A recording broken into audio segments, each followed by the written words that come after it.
Hindi na yata talaga ako mahal ni Maya. At least, ikaw! Alam mo na minahal ka ni Maya. Ako, hindi ko alam kung minahal talaga ako ni Stephen. Dali mo ng bote dito, tol. Ibusi ko na. Ina, kanina ka pa. Hindi mo ba nakikitang lasing na kami? Sa paggawa ng petition for annulment, kailangan ikwento mo lahat. Beginning. Cheers.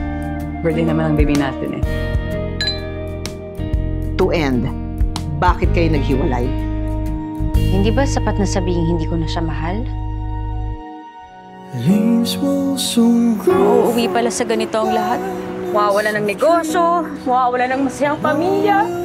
Dahil bigla na lang ako natauhan na ayoko na, tama na. Ano, parang hindi nangyari yung kasal natin?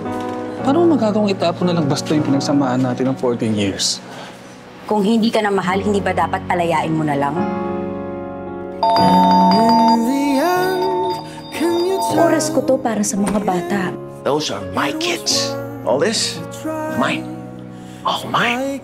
Sana ikaw manatiling buo pa rin.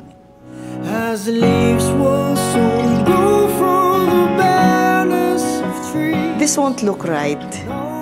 Nasa gitna kayo ng annulment. From waves overgrown come the calmest of seas. Bakit hindi mo kayang pakawalan si Maya at si Elio? Siguro kasi sila na lang yung meron ako. I have the right to be tired, angry. I told myself I can't keep living with someone like that. I gave her everything she wanted. She was proud of the life that I gave and afforded her. Kahit ako mismo naniwala na rin ako na ang dami-daming mali sa akin. And I thought Stephen was the only one who could fix me. Diba sinabi natin magsisimula tayo ulit pagkatapos natin manalo sa annulment? Really love someone until you learn to forgive.